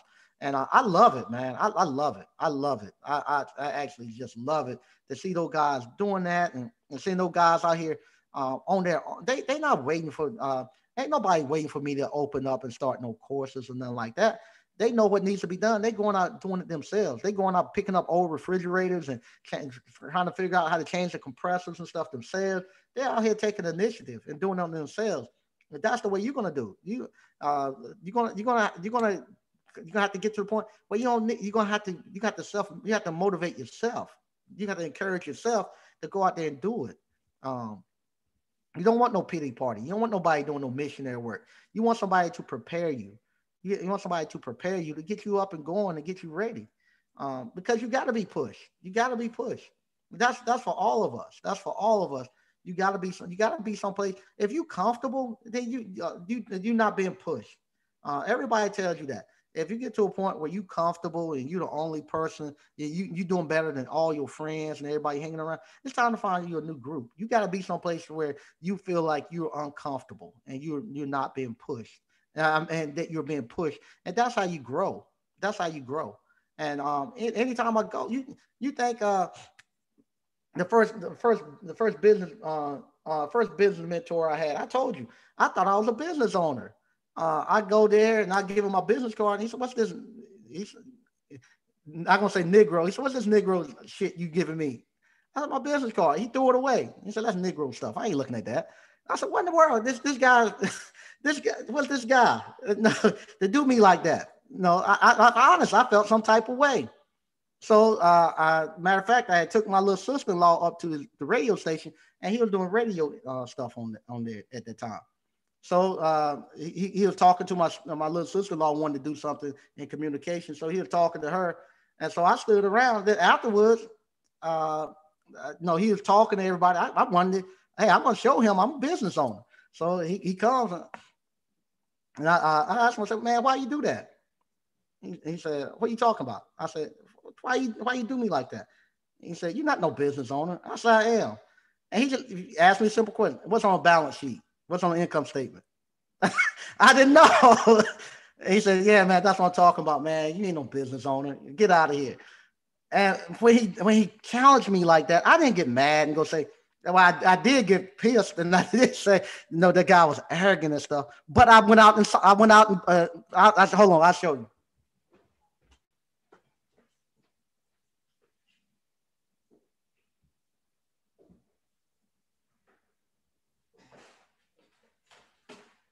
You go. You can see my little book here. It's all beat up. Let me see if I can get in here. It's all beat up and the size and stuff. You can see where I went through. You can see where I highlighted everything. Because what happened, he was telling the truth. And this right here is the guide to understand financial statements. I say he'll never catch me like that again. He'll never in his life get out there in front of everybody and catch me like that unprepared again. I went and got this, and I started studying financial statements, how to read them up and down, and then I went looking for him. I ain't go looking for him. I wanted to show him that, hey, I went there, and I know what's on the income statement. I know what's on balance sheet. I know how to read financial statements. I went there and learned. And from there, when I came back, that's when he said, okay, I'm doing something. You come out here and I'll show you about business. And that's the first person that showed me what business was. That was an African-American guy. I've been around many other people and many other races thinking I was a business owner. They knew I wasn't. And they let me think that. I would went the rest of my life thinking that. But because he knew that, and he gave me what I needed, he challenged me. He told me, you're not no business owner. You don't know anything about business. You're playing games. And from there, that's what drove me and got me on the right track. Then from there, when I did actually start to meet other real business owners in my life, then I prepared and then I'm prepared to actually talk business and to receive what they're giving me. But if I doing like you guys are doing, where if somebody because somebody challenged me, that I'm gonna go cry to somebody else. And what if I look like when he told me that I just say I ain't he don't know what he's talking about. Now this guy owned many a car dealerships, multi-millionaire. He knew what he was talking about. And he knew what I needed. He knew other people. He knew other races and stuff weren't going to come tell me that, because they feel sometimes they feel like that they do that, they get labeled a racist and all this other stuff. So they knew he couldn't come. They weren't going to tell me that I didn't know what I was talking about. But he knew that, and he told me that, and he encouraged me, and we still great friends to today. If I got something business wise that I need to add, I call him up and he give me great advice. But that's the same thing. When you're doing that, don't shun away from that. You come back and challenge those guys.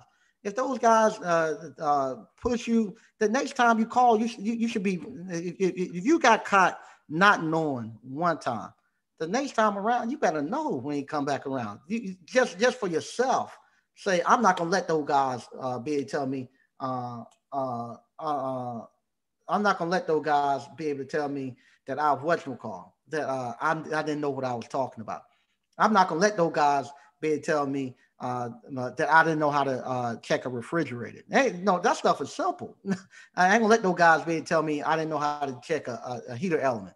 You go out there and you learn it. You got the books. You got the major appliance repair book. Get that. You got YouTube, all this stuff. Go there and study it. So next time you come across, he might catch you on something else, but he ain't gonna catch you on that.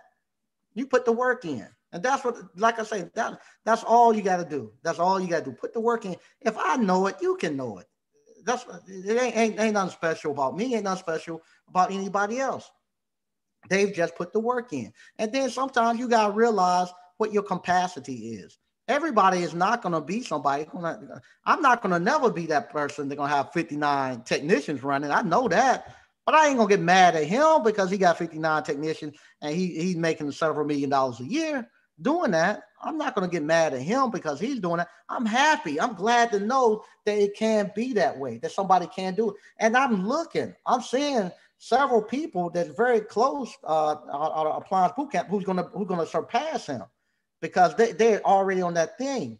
And so I'm glad to know that that's capable and that they can see that and say, hey, I can make several $1 million doing this type of stuff.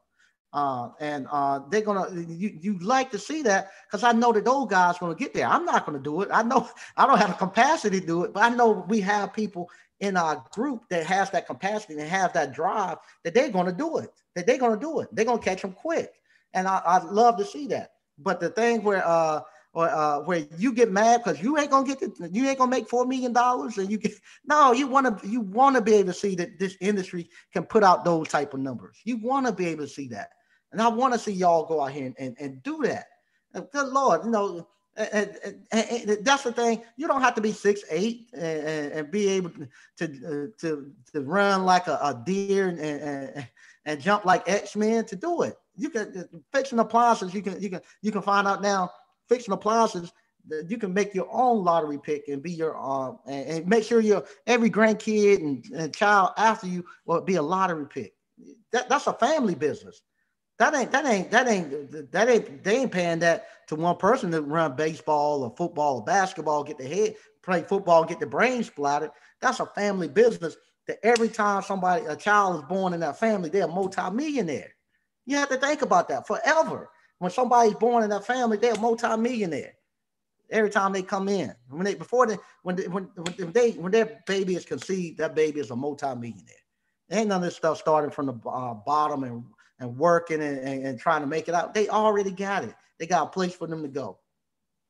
Just think of all the property and all that stuff that they're getting out of those businesses. And you all can do the same. You all can do the same. And we're on the track to do it. And I'm excited to see you all do that. And that's the stuff that excites me. The stuff because somebody hurt my feelings. I just showed you where you just seen the guy got 59 technicians. You can be a multi-millionaire if you learn how to do business, and you'll turn all of that away because you say somebody hurt your feelings, somebody didn't answer your question, or somebody showed you some money. The guy, I know what I'm mad about. I'm mad that they showed $60,000 and then put that guy making $4 or $5 million on there. I don't care about the 60,000. I want to see how much he pulling off of that 59 technician. I know he's doing a whole lot more than that, but that's the stuff I'm mad about. Show me that guy money. I don't care about the 60,000. I want to know that guy with 59 technicians, what he pulling off of that thing. And that's the stuff I care about. And that's what make me mad. I don't care about the other stuff. Once again, I want to thank everybody for joining in. Sorry I went on my little rant. But like I say, that's the kind of, we need that. We need this to actually get us going. We ain't doing this is not some place where we do missionary work and stuff like this. Is places where we actually prepare you all to be the new leaders and to be business owners. It takes a little bit more, it takes something a little bit different to build an actual business owner than to build an actual technician. So with us, I gotta be mindful of that. And once again, thank you all for tuning in. The prices are going up because, like I say, it's proven it works, and we putting people out there. And for me to be able to offer more of myself, I have to get compensated for that time for me to actually offer more of myself. and we actually are adding more value every time. Once again, thank you all for tuning in, and I'll see you all on Thursday.